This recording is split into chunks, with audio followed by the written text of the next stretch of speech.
All right. Well, welcome everyone. It's 6:30, so we'll go ahead and get started. I'm sure a couple more people log on as we're going, but that's okay. So, hello, I'm Leanne, and if you've been to one of the Family Resource Center trainings before, you've heard this spiel, but for those of you that are new, I want to introduce myself. I am the coordinator of the Family Resource Center and the district liaison for special education with Clovis Unified. The Family Resource Center, I'm housed with our early intervention team, so that's the birth to 3. But then I continue to serve families across the whole school district, so birth to 22. And I'm here to help families navigate through special education and get connected to community resources and provide trainings like this to help you become better equipped to be advocates for your children and be informed team members. So this is my contact information. You're always welcome to reach out to me. A little bit of housekeeping. So you can use the chat feature to communicate. Questions, we're a small enough group, it should be fine to put them in the chat, but there's also at the bottom of your screen, you'll see a Q&A feature. If you have a really direct question that you would like me to communicate with Melissa, our presenter, about, would you please put it in there? Because it really does help keep track to make sure your questions get answered. Settings, we're in webinar mode. And so for those of you that aren't familiar with that, that means your video is off and your mics are muted, and that helps limit distractions. But again, you're always welcome to ask questions as we go along. There will be a handout of tonight's slides. I'm going to post those well, I'm not going to post the handouts in this chat. What I'm going to do is I'm going to post the link to the drive that will have all the resources from tonight, okay? And then don't worry about it if you don't catch that in the chat. Sometimes you're on your phone or you're multitasking, cooking dinner, that's okay. Tomorrow, you're gonna get an email from me that's gonna have all of these resources, so don't worry about it. But please pay attention at the end. You should see a link to a survey. Just a few questions, if you don't mind filling that out to let me know if this training met your needs. And for those of you that need a certificate, that will be attached to that email as well. Okay, one note, this webinar will be recorded. And I don't think I hit record. Can you get that, Melissa? Okay, there we go. I believe you had already. Oh, good. Okay. So this webinar is being recorded and it will be posted on the FRC YouTube channel. And this is just a link for those of you, even if you're not in Clovis Unified, I've got several really good resources on the Family Resource Center page that's at cusd.com. You can, if you need the direct address to it, it is in my email signature. You can also reach out to me at any time. And let's just get started. Again, well, I should say this is for educational purposes. You know, please don't hold it as legal advice. Okay, Melissa and I are just trying to help. All right, thank you. I'm going to turn it over to Melissa. While she gets set up, I'm just going to launch a quick poll and just see who is here tonight. All right, so if you have a minute and want to fill that out, we'd appreciate it.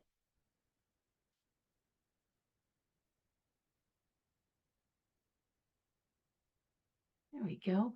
Melissa, do you have sharing power? There you go. Okay. It looks like the majority are parents, caregivers, you know, family members, and then about 3/4 are family and 1/4 are professionals. Well, good to know. Thank you everyone for sharing that. All right, I'm going to turn it over to you, Melissa. All right, well, thank you for having me tonight. My topic is kind of I feel like a little bit unique in some ways because I am a professional I work for Fresno County Superintendent of Schools, but I also am a parent. So I'm kind of wearing two hats today. And this presentation kind of came out of trying to support families, but also through a professional lens. So I'm with you in a lot of ways, and I'm trying to really just support children across the board. I also have a little, if you have your phone handy and you're not actually on your phone right now, you can scan that little QR code and you can gain access to my slides. But all of the slides are also in the link that Leanne will be posting. So my child is neurodivergent, and so I'm sure you're here as a parent or either as an educator trying to kind of learn a little bit also about what that means for you and your child or for the children you support, and then also what you might be able to do moving forward. So before I move too far forward, of course we've got there we go.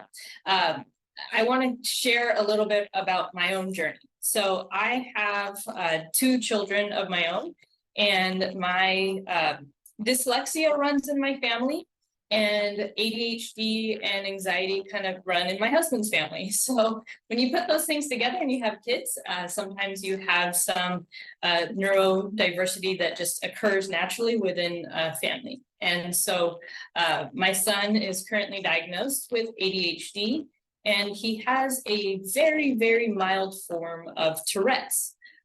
He tends to have little tics where he moves sometimes, or he makes little noises. If you're not super familiar with him, you might not even notice. So we're just kind of keeping an eye on it. But other than that, there's really not much we can do about it, and it's not affecting him. The ADHD side of things, we see a little bit more from that, both at home and at school. So that's kind of the gist of where I'm at as a parent. My son is 8 years old, and so he's still kind of new in his educational journey himself. My older child is 10, almost 11, and she's doing fine in school. I believe she's also kind of dyslexic, but it's also something that I'm familiar with my family, and a lot of the family members that I have that are dyslexic are also just pretty successful with the careers that they've chosen and whatnot. So just knowing how to support and kind of make some accommodations even at home with things like spelling and reading, we've been able to really work through a lot of challenges that she seems like she's had over the years, but doing okay right now. So my topic is about individuals who are neurodivergent, but some of you may not even have heard that terminology. And so I kind of wanted to start there. So what is neurodiversity? Neurodiversity, if you just kind of Google it, tells us that it's a way to explain how everybody's brain is unique and different. And with that, you're going to get a lot of information if you just Google it. So hopefully you don't just use Google for all your answers, but you might get some things that are interesting and some things that are probably just way off. So hopefully I'll be able to help kind of explain a little bit more for you. So some of the things within the neurodiversity movement or the neurodiversity field is understanding when and where some of these terms are utilized. And so we have neurodiversity and neurodiverse, and then we have neurodivergent or neurotypical. And it kind of gets all confusing, but neurodiversity, like I said, is that idea that everybody's brain is different. Neuro meaning brain, diversity just meaning different. Neurodiverse is just talking about how everybody has a different perspective and a different way of doing things. When we talk about neurodivergent or neurotypical, we're talking more from the individual perspective. So an individual who is neurodivergent is just the opposite of neurotypical. So that might be a term you've heard of, that typically developing individual would be considered neurotypical, and an individual with a diagnosis or maybe a neurological difference, something like ADHD or dyslexia, could be considered neurodivergent. So what kind of falls under a neurodivergent condition or that umbrella of neurodiversity? Or individuals who are neurodivergent might have dyslexia or dyscalculia, which is the kind of similar to dyslexia, but with math instead of with reading and writing.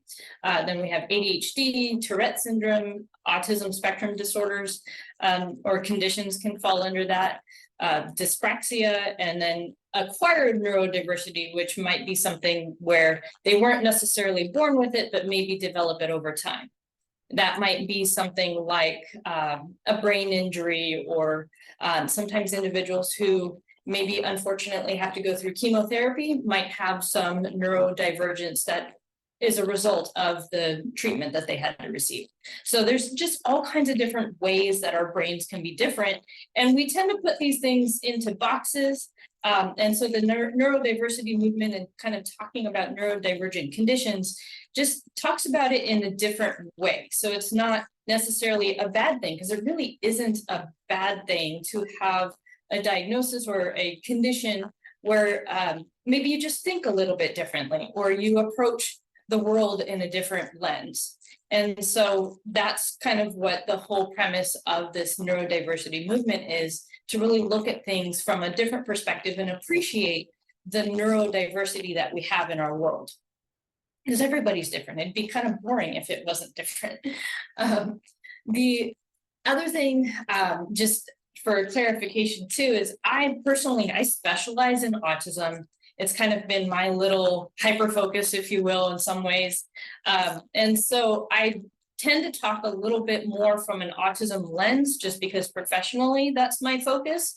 But again, having my own kids with their own neurodivergence, and then just my family members, I have some different perspectives as well. So from the autism spectrum lens, a lot of people look at autism as a linear spectrum. And so that's like, people will say high functioning or low functioning. And personally, I'm not a fan of looking at it from that linear perspective, because you oftentimes will try to define somebody by putting them somewhere on this line. And I don't think that's appropriate, because I couldn't be put on this line in any one spot. So why would I do that for somebody who just happens to have autism? Because we're all different. We all have our unique strengths and challenges. And so I really think the spectrum looks like this. And this is the spectrum for everybody, not just the spectrum of autism, but for everybody, we have things that we're better at and things that we're not so good at. And some of us have a lot more strengths than others. Some of us have a lot more challenges than others. And so it's about looking at an individual and figuring out, what is it that this makes this kid tick, as far as like, what are they interested in? What are their strengths? What do they like to do and enjoy doing? And then look at, okay, these are the things that they have to learn, and how can I help them learn those things through kind of that avenue of the things that they're already good at. And so when we look at the full picture of an individual, we really look at how everybody brings something different to the table. And that, again, that autism spectrum, but I think it can be applied across just the spectrum of humanity. If you want a little bit more on autism itself, there's this really good article that talks about how diverse just individuals with autism are, because you can look at intellectual abilities, you can look at language skills and adaptive abilities, and then apply other conditions, maybe even within those individuals. And you can see how this is part of the reason why everybody with autism is so different, because there might be some individuals who have maybe pretty good intelligence, and then they're maybe minimally verbal, and they're not able to communicate in the same way that most people are verbally. And so they have to find alternative ways of communicating. But they also might be able to be pretty good about taking care of themselves. So there's all these different things that we're looking at when we're looking at the individual, and whether or not they have other health conditions or other considerations that we need to look at, like ADHD or anxiety, even within just autism itself. And like some research talks about 40 to 60% of individuals with autism also have ADHD, which is pretty significant. And if you're familiar, if you've followed kind of the DSM and the changes in the DSM, that is a fairly new understanding of autism itself, to have the ADHD as a co-occurring condition, because it used to be completely separated where you couldn't have one without the other. But if you've worked with, or if you have a child with autism, there's a high chance that you've seen autism and ADHD together. Melissa, can you just pause for a minute and explain what the DSM is for those parents that are with us that maybe aren't familiar with that term? Because we in SPED love to talk in acronyms. Oh, I know. Right? we have so many acronyms, and I apologize, but I thank you for interrupting me for that. The DSM is the Diagnostic Statistical Manual that is primarily used in the medical lens. So most clinical psychologists or doctors will utilize the DSM to be able to provide a diagnosis of certain conditions, like ADHD, like autism, and it has all the criteria laid out for what qualifies for one of those conditions or more of those conditions. Typically in the school setting, it's not referred to, and that's where we get the difference between a medical diagnosis and an educational eligibility for either special education or under 504. And that there's a lot of similarities between our educational lens and our medical lenses.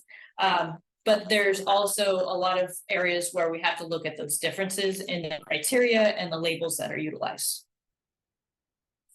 Thank you. All right.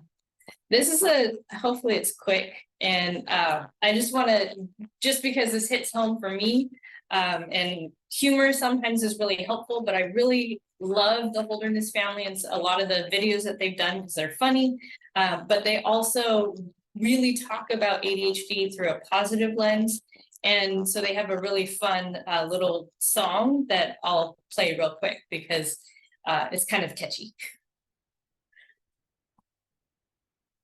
Attention deficit hyperactivity disorder. Doctors, they call it ADHD to make it shorter. Lots of us, we have it, but the name is such a bummer. Attention deficit hyperactivity disorder. That's the name we tell children that they have. It's a term longer than supercalifragilisticexpialidocious. The name has 15 syllables and none of them are great. It's hard to hear you have a deficit when you are 8. And lots of times it's not even hyperactivity. And then they say disorder negative, we're number 3. Attention deficit hyperactivity disorder. The term is such a bummer, yeah, a name change is in order. It can give you hyperfocus when playing recorder. I guess we could just say it backward, which is Retro City Tibet Carapi Tisafed Noet Neta, but that's a bit extra, don't you think? We live in a world that is increasingly PC. We've changed the names of lots of things to be less judgy. So why is this thing in my brain still called ADHD? Let's maybe think of something with more positivity. Attention deficit hyperactivity disorder. I admit that I have trouble keeping things in order, but our brains are special and in many ways intact. My neurodivergent brain can turn this song into a rap. Yeah, dum diddly dum diddly. How about some history? Actually, it had a different name before ADHD. In 1903, the name was even more deplorable. In the 60s, the name, but it still wasn't good. It was hyperkinetic reaction of childhood. It got changed again into the name that we have now, but we're learning that it's less behavioral and more how we all learn. Because most of the learning of today is for one type of brain that sees the world a different way. In my brain, though, the term would describe it as deficient is perfectly okay, but my learn is just different. So in the end, it's all about our executive functioning. We are really talented, but just can't juggle lots of things. But if you give us just one thing to do we really care about, we'll knock it out the park, and that is something we can cheer about. So meet me in this video's comment section. Let's nominate some names and we can have our own election. Doctors and parents and patients, let's all get together and we'll come up with a name that's a whole lot better than order. Holy crap, the end of this song is a lot faster than the one that I remember in the old movie. Attention deficit hyperactivity disorder. Attention deficit hyperactivity disorder. Hey everyone, guess what? It's Penn's birthday today. It's Penn's birthday! Happy birthday! It's your birthday. Thank you, baby. By the way, we do think ADHD is awesome. It's just Yes. the name. We need a rebrand. Right. But it's like, look how awesome your brain is. Thank you. That's It's why very you're special. here. And you have to put up with it sometimes. And it does take a support group, right? But guys, we can do better than this name, don't you think? It is awesome. But what I want to do in like, I don't know, a couple of months, if this catches on, is to cross this out and put something else here. Because it's a really negative term. It's not always awesome. No. It's not always awesome. It is but if you consider the definition of awesome to be kind of like a little scary and a little overwhelming, because that is, if you look up the definition of awesome, that's the real definition. yeah. So, but there's so many positives. You get the idea. I think that they do a wonderful job of explaining some of the challenges with ADHD, but also really highlighting some of the positives. And I think with anything with a neurodivergent individual, it's really important to maintain that focus on the positives, because there can be some times when those challenges do seem to kind of take over in some ways. The other thing with what they're talking about, and just ADHD, when we hear ADHD, and especially little kids, it really reminds me of if some of your kids are interested in Dogman, the series, it's a little book series that a lot of younger kids are reading nowadays. There's a character that's a robot, and his name is ADHD, but it's 80HD, because it's really through the lens of a child. They have no idea what these letters mean or what the diagnosis or anything like that means. And so it's really important to talk about it, even with an individual, about the positive things that comes out of any kind of difference that somebody might be portraying, because everybody's different and that nothing is wrong with that. And I love talking about that even with my own kids. And we talk about ADHD frequently, but also talking about how in sometimes the certain contexts, it's really important to hone in our focus in other contexts where we can really like let loose and have a lot more fun. So it's something that we're constantly just practicing and working through at home. So thank you for that. That was really cute, by the way. Are the links in your handout, are they live, or how would families find that video? Or It should work in that Okay. QR code that I shared. It should work in there. Nice. So, Okay. Yeah, so And you I can will listen share to that. it again. And I'll share that QR code out tomorrow in that email you get from me, everyone. So again, don't panic that you need it right now. All right. Thanks, Melissa. And you can totally Google ADHD and Holderness family, and you can find that video and more if you end up enjoying them. And that's where we come across this whole context of, pros and cons and of labels and diagnoses and things. And I think the labels or diagnoses are really there to help open the doors for support, if anything. And so it's not a bad thing, but oftentimes in our society, it's thought about as a bad thing. And so the more we can help open up the doors for the fact that it really just is an opportunity to help support an individual. And as long as we're still focusing on that individual aspect of the child or the young adult that we might be helping, because it really is about supporting individuals. And then that cultural context of a label or a diagnosis sometimes has to be considered, and we can talk about it in different ways, because of course, everybody has a different understanding of what these labels and diagnoses are used for, if we can help kind of identify that it's really just to help support, and it shouldn't be something that is negative or looked at in a negative way. And the more we can talk about that, hopefully the better society will be with understanding that too. Because it goes both ways. It's not only society, but it's also how we as in parents or educators who work with individuals who are neurodivergent, how we talk about it and how we support it through a positive lens, then more individuals will hopefully get the supports that they need. I saw somebody raise their hand. I don't know how that function works in a webinar.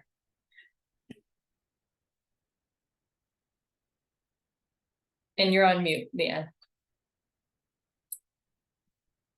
Sorry, let me scroll through. I didn't see anybody raise their hand because their screens aren't on. But again, if you have a question, please put it in the Q&A, or you can even, put it in the chat. Thank you. So kind of thinking about the disability or a diagnosis, that's where oftentimes in our society sometimes see that before they actually see an individual. And we need to shift that perspective to be able to look past the label, to look at the individual and what their needs are, what their strengths are, what they can contribute to support, whether it's community, the classroom, or even in the family itself. And this is another piece of it, is just the way that our system is kind of set up. We talk about special education and general education, and in order to qualify for special education, you have to have a disability that affects your educational performance. And that in and of itself is really kind of that deficit lens, like Dr. Temple Grandin says here. And we need to not forget about the strengths that an individual brings to the table, because all individuals have strengths and things that they like and enjoy and can capitalize on to be able to help them continue to learn and grow. So this is kind of a reminder that, the world really is diverse, not only in the animal kingdom, but of course across humans, and we are all, we can't all be expected to do the same thing in the same way. Even in the school system, when yes, there are standards that have to be met and certain things that have to be taught and learned, but there can be different ways to show that we know what we know, or to be able to show progress on things. And that's where sometimes the IEP is helpful in a team talking about what education looks like for this individual. And the IEP being that individualized education plan. Because learning really does happen in different ways. There are so many opportunities for learning where it's not even academic in the school setting. And that's something that even educators will forget about, that the school setting is much more than just academics. And we are learning and helping kids grow and learn to be a productive citizen in society. And by doing that, we're helping them learn to work collaboratively with other people. We're helping them learn how to navigate multiple types of personalities and how to navigate their own strengths within a system with other people who don't have the same strengths or interests as them. And so all of this learning is social and communication and even behavioral, and how we're expected to behave within a system of in our community. And so that's why not only is learning happening in different ways, because we all have different strengths and challenges, but even types of learning opportunities are different across the board. So this is comes from Carly Fleischman's father. His name was Arthur Fleischman. There's a really nice book called Carly's Voice that Carly and her dad both co-authored. And if you Google who she is, you might find some neat or funny YouTube videos. But Carly has autism, and she's also minimally verbal. So you wouldn't be able to tell just from a picture, obviously. But also, once she starts communicating with her computer, she has a really good sense of humor.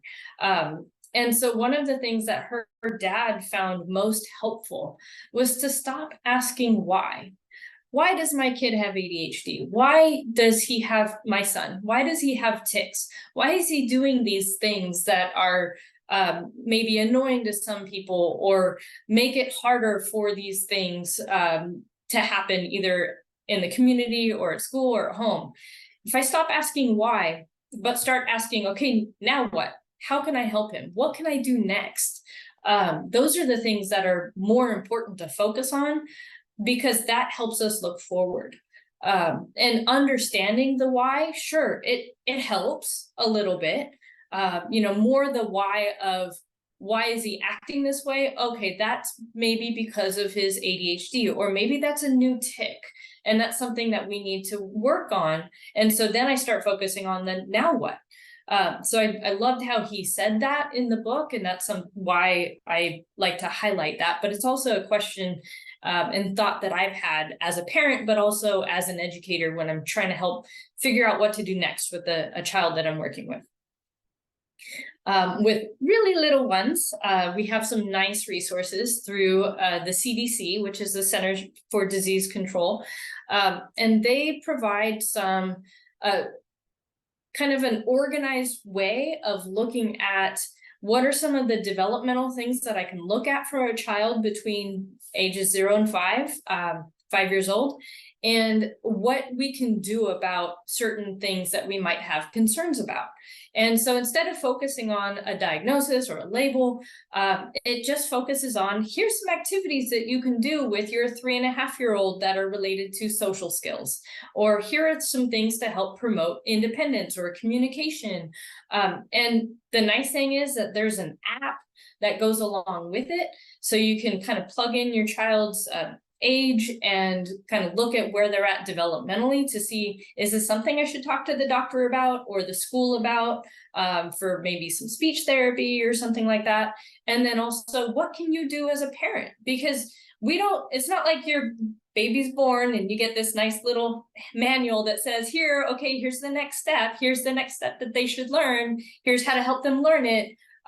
We don't get that as a parent. And even those of us who have the training, have gone to school, when you have your own child, it's different. It's not like you have to or get to follow the same directions or things that all the textbooks say. It's your child. And so there's a lot of that kind of back and forth play on how we as a parent may react versus how our child is reacting, and going back and forth. And even being an educator, there's things that as a parent, I mess up on. I'm human, I'm not gonna be perfect and respond the best way all the time, because I'm human. And so these are just some nice resources to help learn kind of what to do if you are concerned about a child who's under 5 years old. Locally, what you might be able to do, and I know most of this is for Clovis Unified, but there might be some parents on here that are from other neighborhood districts. If your child is before age 3, you can talk to your doctor. You can call Help Me Grow, which is also up to under age 6. You can go to the regional center if you're concerned about your child's development and looking at some early interventions. EPU has some resources. I know Family Resource Center can help with some early intervention with city kids potentially, if they are eligible for those things. And then if your child is over age 3, you can talk to your doctor. You can also still self-refer to CVRC, or you can contact your school district to try to see what the next steps are. Here's kind of where Leanne was talking about all the different acronyms and short words and things that we use in education in general. And I'm sure a lot of these are going to be foreign to some of you. And I mean, to be honest, I talk about this with teachers, and there's so many times where teachers don't know what some of these acronyms are. So don't worry. The most important ones, I think, are understanding FAPE and LRE. Those are at the top. FAPE is free and appropriate public education. LRE is least restrictive environment. And all children are supposed to be able to have access to a free and appropriate public education within the least restrictive environment. And so for some individuals that it depends on what their needs are and where they're at, but that is to basically be with general ed kids as much as possible to make progress in light of their circumstances. So if an individual has any kind of a disability, if they are able to be supported with that disability in the general ed classroom, then that's where they should be alongside their peers. If for some reason they need more support that the general ed classroom with all of those supports cannot provide, then they might need to be in another classroom for part or most of the day, just depending on an individual's needs. And that is all decided within the IEP. So that individualized education plan gets decided by a full team, including parents, a general ed teacher, usually a special ed teacher. There's some sort of an admin there, usually a principal, sometimes a vice principal or a program specialist. It kind of just depends on the team and the individual's needs. And then there's sometimes a school psychologist or a speech therapist, occupational therapist, all sorts of other types of supports, depending on the needs of an individual, to really have that discussion on how can we look at a kid, be able to figure out what are their strengths and their challenges so we can support them to be able to make progress in the school setting.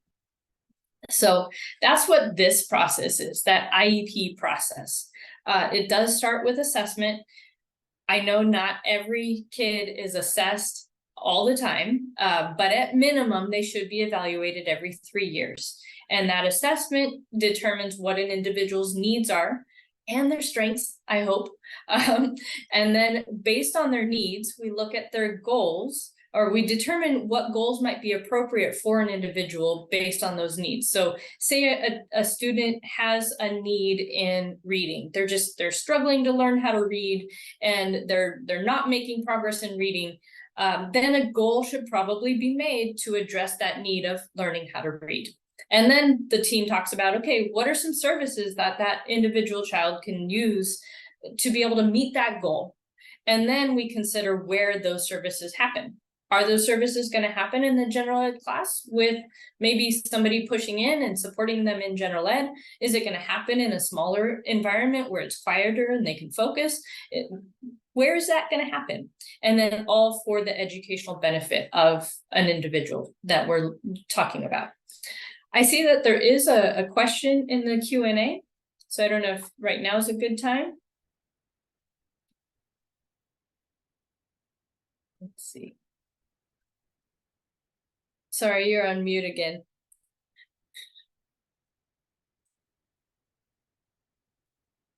I apologize, I'm sorry. The question was, why does Clovis give a customized LRE to disabled students? There is no customized LRE. Child gets triennial assessment every 3 years. Parents have the right to request an assessment if indicated. Why does the district lack transparency?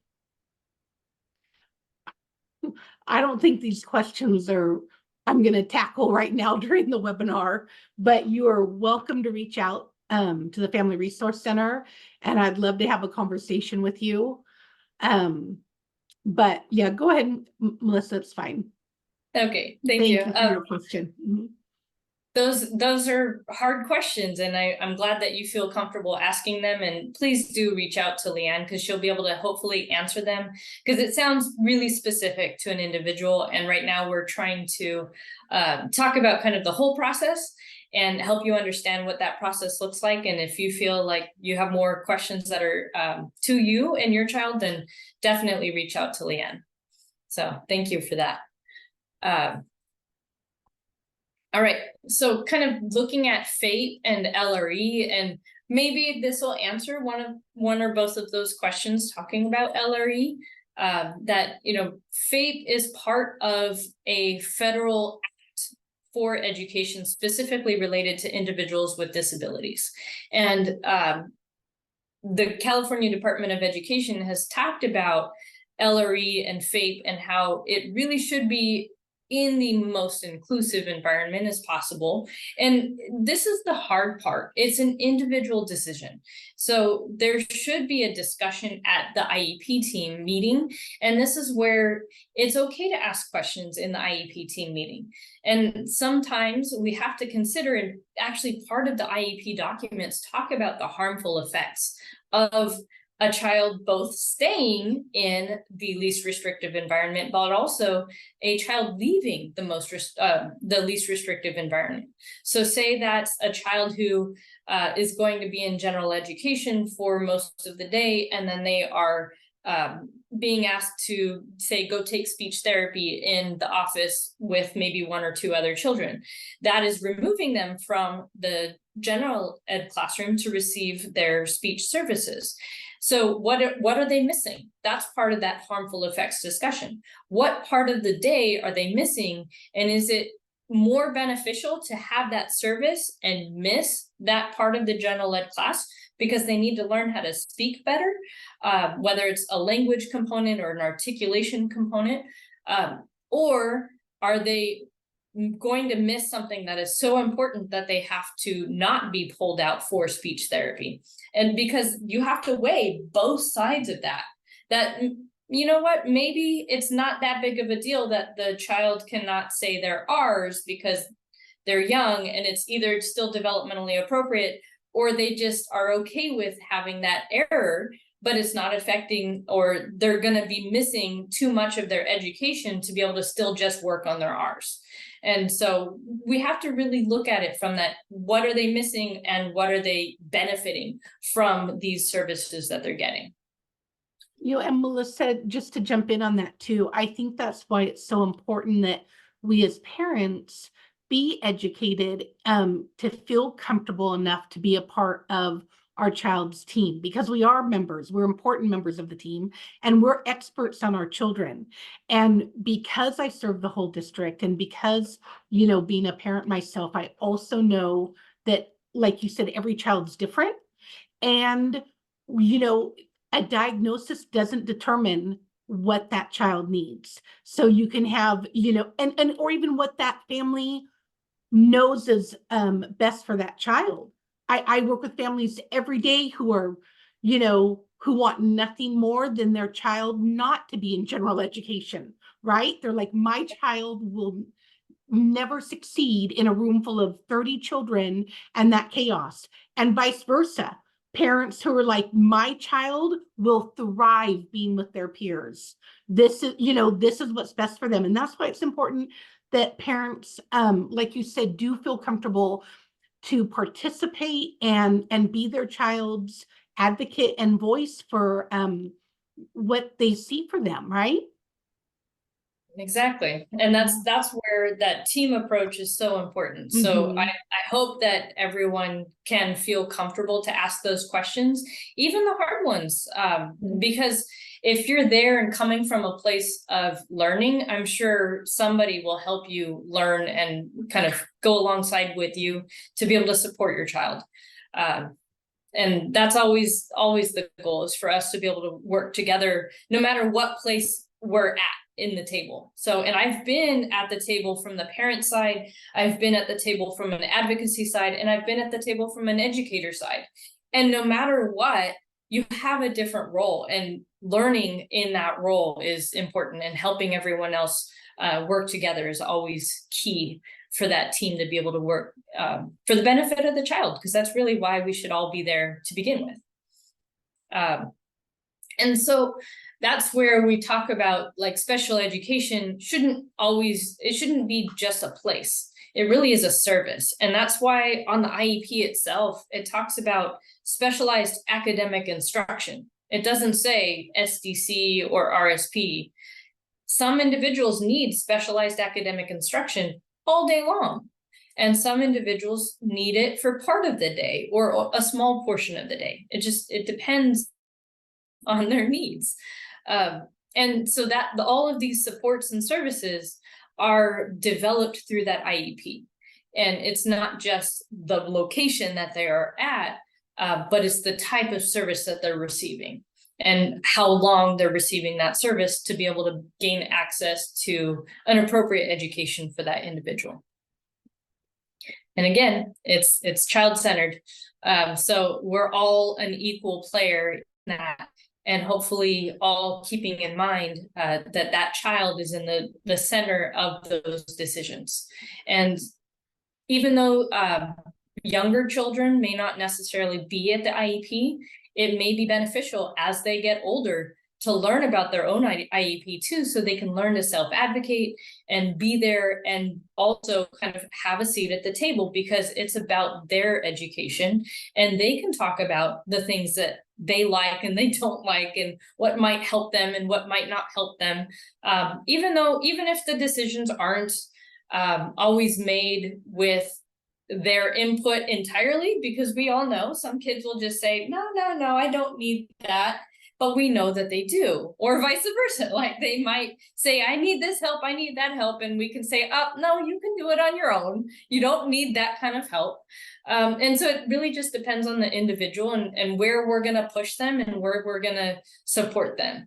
But it really all comes down to supporting that individual in the center of the group. What about a 504 though? And this is where it kind of gets maybe a little bit different. And if you're not familiar with a 504, it's similar to an IEP, but a lot different in the fact that it's not special education. IEPs are strictly a special education function. It's under IDEA, the Individuals with Disabilities Education Act. Whereas the 504 is under ADA, which is the Americans with Disabilities Act. So ADA is kind of a bigger umbrella in our kind of the way that our government functions. So a 504 can be in the school setting, it can be in the public setting, and it can be in like higher education for going to college. Whereas an IEP, because it's special education under IDEA, that's really only for ages 3 to 22. So individuals with a disability may qualify for a 504 and not an IEP. And that's where my own son is kind of under this umbrella, where he has a 504 because of his diagnosis of ADHD and some accommodations that he needs to be able to just level the playing field for him in education. And there's each year, it's similar with an IEP where you meet each year to talk about what are some things and accommodations that my child needs to be able to even the playing field for with everybody else that's related to his disability. So he has ADHD, and if there's certain things that he just needs to be able to access and be more successful compared to everybody else. It's not necessarily going to make him a straight A student, because that's up to him and how much effort he puts out and how much he's able to continue working hard with. But it really is there to help if he is not able to do something that's related to his disability, then he has a little bit of support with that area. So it's kind of complicated the more you get into it. So I don't want to spend too much time on this, but hopefully that kind of gives you an idea. Do you have and a little plug? I do have a 504 webinar coming up in a few weeks. So if perfect you have timing. more questions about that, there you go. There you go. That's perfect. Thank you. So now kind of going into that, what can you do either as a parent or an educator? You have to understand with an individual that there's usually a can't do yet or a won't do yet. And so if it's a can't do, it's because it's a challenge. It's maybe a deficit area where they still need to grow. They just can't do that yet, either developmentally or just where they're at in their learning. The won't do yet is usually that behavioral side.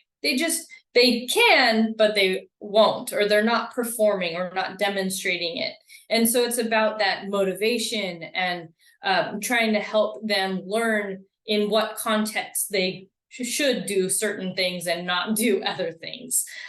So we kind of have to look at challenges and first figure out, is it a can't do item or challenge, or is it a won't do item or challenge? Because our approaches are different.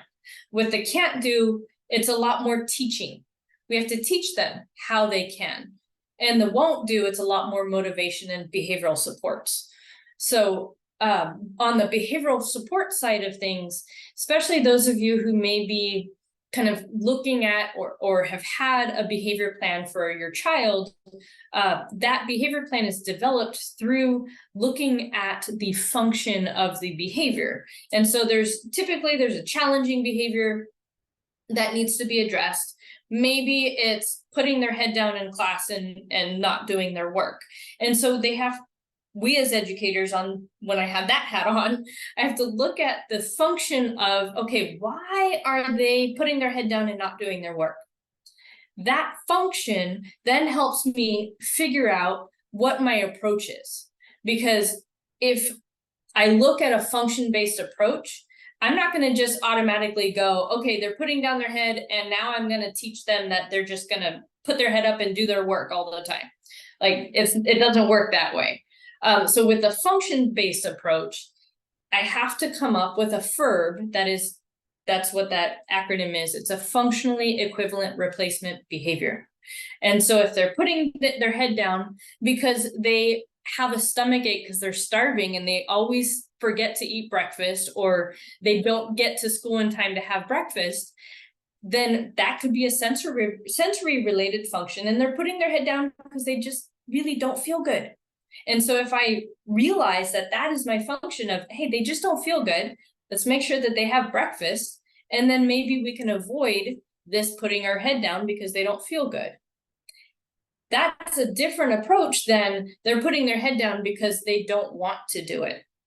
And then if that's the case, I want to teach them an appropriate behavior where they can not have to do it, but not put their head down to tell me that they don't want to do it.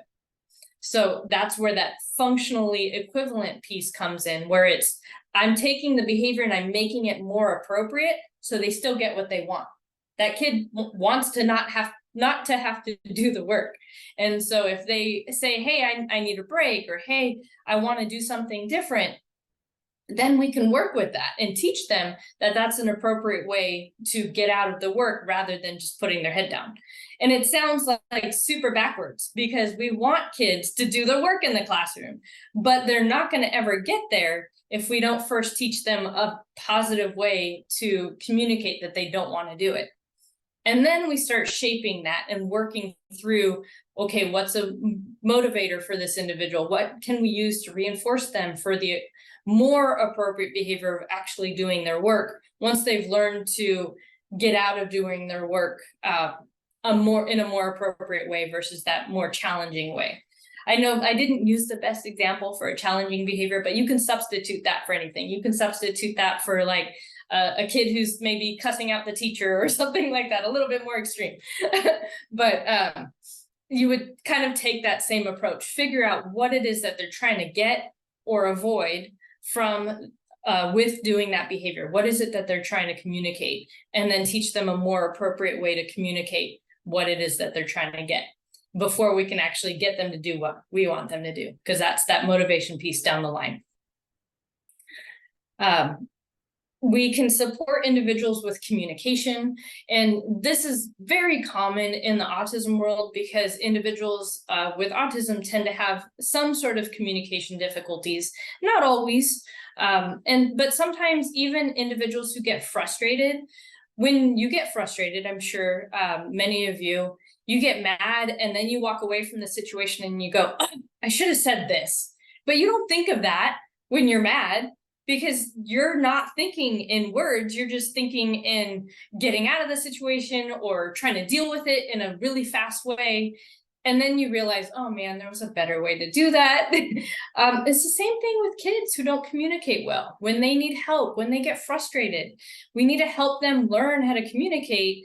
And with these visuals for communication, it can help decrease the frustration. So then they're not relying on trying to remember, trying to dig through all the emotions that they might be feeling in the moment, and just going with the supports that are there in front of them. So even if your child is very verbal, sometimes just having a quick visual or a cue to say, hey, like tone it down, and then you can try again. That might be a quick thing that you can just help them with that communication, and then they can talk about it or work through it. And modeling it and practicing it, not only when they're frustrated, but also when they're calm. And then working through the communication.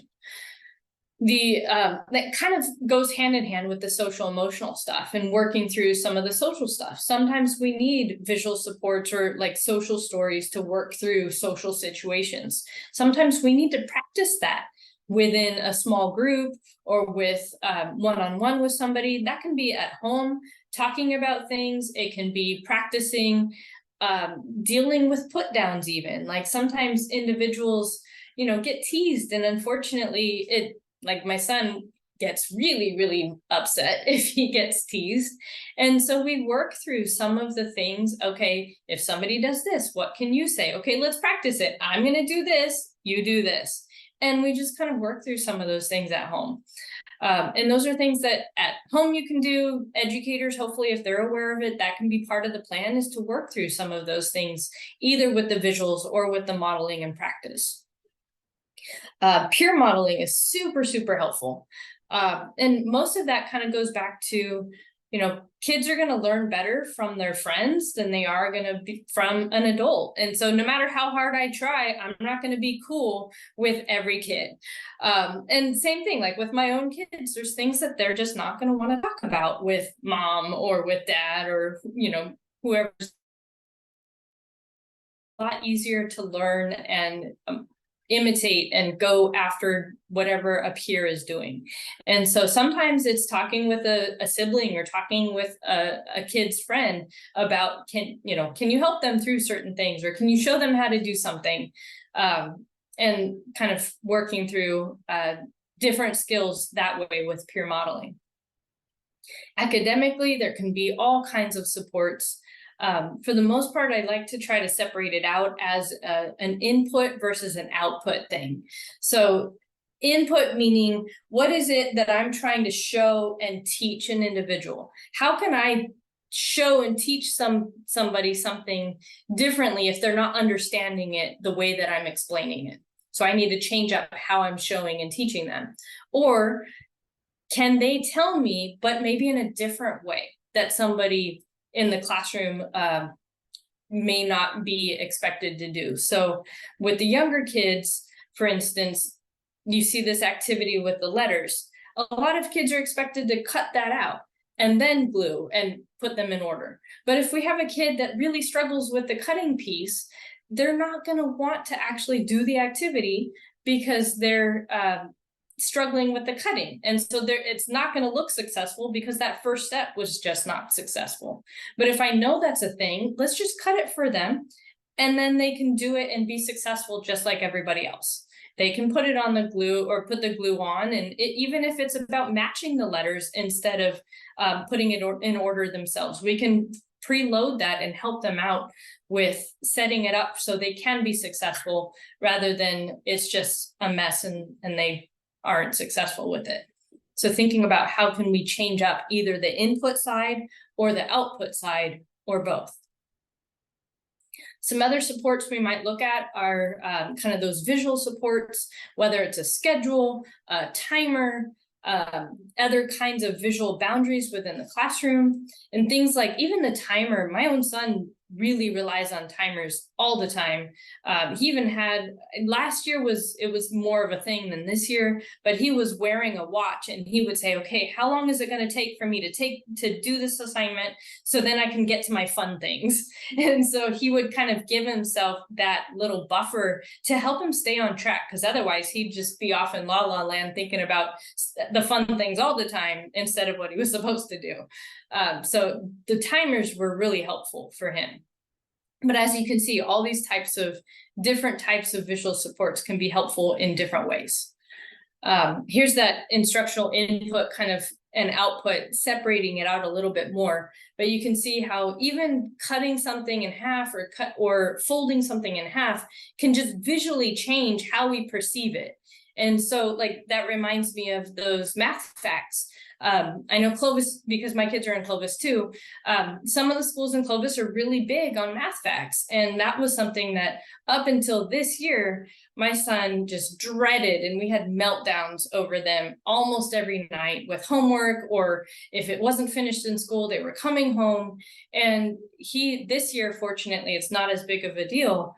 But we started just cutting them in half, or we would fold them and we would change it up for him. So that way it was done in smaller chunks and it was more achievable. Sometimes when we look at a full page of, 100 problems, it feels like they're never going to get done. And so if we can just change how it looks, sometimes that helps with just being able to complete it. Gonna go kind of through some of these things because I know we're right at the end of our time. But some other things that we can think about either at home or even at school are things like choices.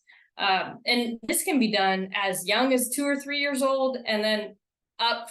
I don't know. I mean, I'm sure you could probably even do it with your significant other. Like, hey, do you want to cook or do you want me to cook? Like, those are choices that sometimes we just don't even think about, but choices are helpful with just motivation. Oh, you're giving me a choice. Okay, yeah, you know what? Yeah, I will make dinner tonight. Or, yeah, I want to do my homework in, the fancy pen instead of the plain old pencil. So the more we give choices, the more power and control we give over to whoever it is that we're giving the choice to. And then same with preferences. If we can give them something that they're interested in, they're going to be way more likely to want to do the activity that they're doing because it's something that they're interested in. And these are considered antecedent-based interventions. They're things that happen before we expect any kind of problem to try to help avoid that problem to make it more successful.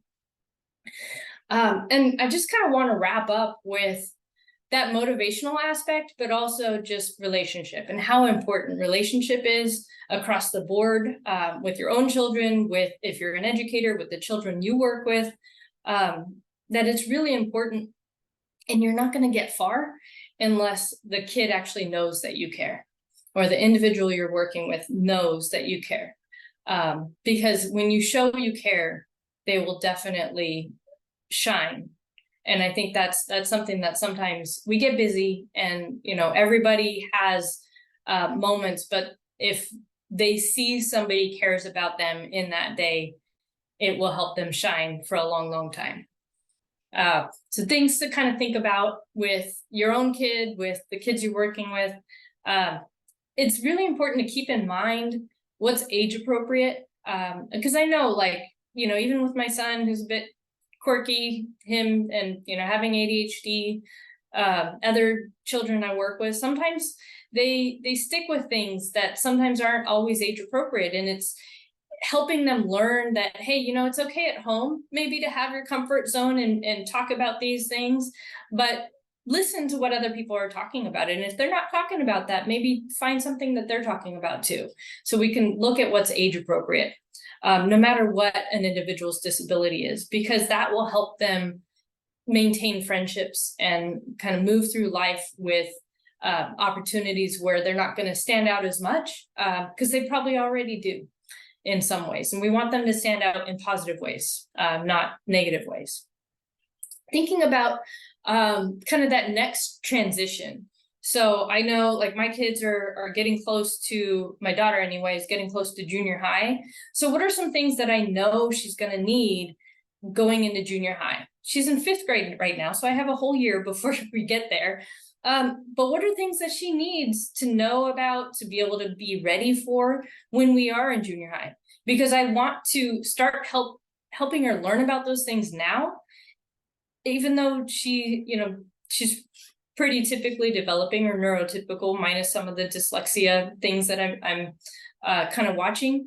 But other individuals, if we have any kind of social difficulties, thinking about what socially a junior high kid is doing versus what a 5th or 6th grader is doing. That big transition is, the playground is no longer there. The hanging out in the hallways is more kind of what people do in junior high. It's not called recess anymore. And so all of those things we need to have conversations about way before they happen. Because if we wait until they do happen, it just makes it a lot harder. And then what supports do they have now to help them be more independent? And that's where I'm sure there are some individuals who still will need supports for a long time in different areas. But what can we do to help that independence grow? And kind of keep that in your mind all the time, no matter what age your child is. And then final thoughts in terms of academics and education. Really, sometimes it's important to focus on mastery of the content rather than being able to finish a task. They might not be able to finish the 100 multiplication chart, but can they do the multiplication? We can't measure it the same way we measure it for everybody. So can they do the multiplication even though it takes twice as long? Or can they do a mile even though it takes, they have to walk it instead of run it because of the physical limitations that they might have. So really looking at the specific individual, and then can they master that skill versus having to finish it the same way as everybody else. And then looking at, again, kind of that input and output piece, but also how does that individual receive information and show what they know, those expressive and receptive skills. So if we can measure that, that can show some good success for the individual. So it really is about a perspective shift. And I want to help you celebrate differences, share our similarities, and hopefully make the world a better place. So yeah, here we are. Well, Melissa, I cannot thank you enough for this wonderful presentation. So much information, and I love your perspective. Again, because you've got all these different lenses that you're sharing your decades of expertise with. So I really appreciate that. I don't see any questions in the chat or in the Q&A. Again, everyone, when we log off, you're going to see a survey link pop up. If you don't catch it for some reason, it will come out in an email tomorrow as well. So I want to thank everyone for being here. Melissa, thank you. You're amazing. And we put lots of resources in the drive. So be looking for the email from me tomorrow. So everyone have a wonderful evening, and thank you. Goodbye. Thank you. Mm-hmm.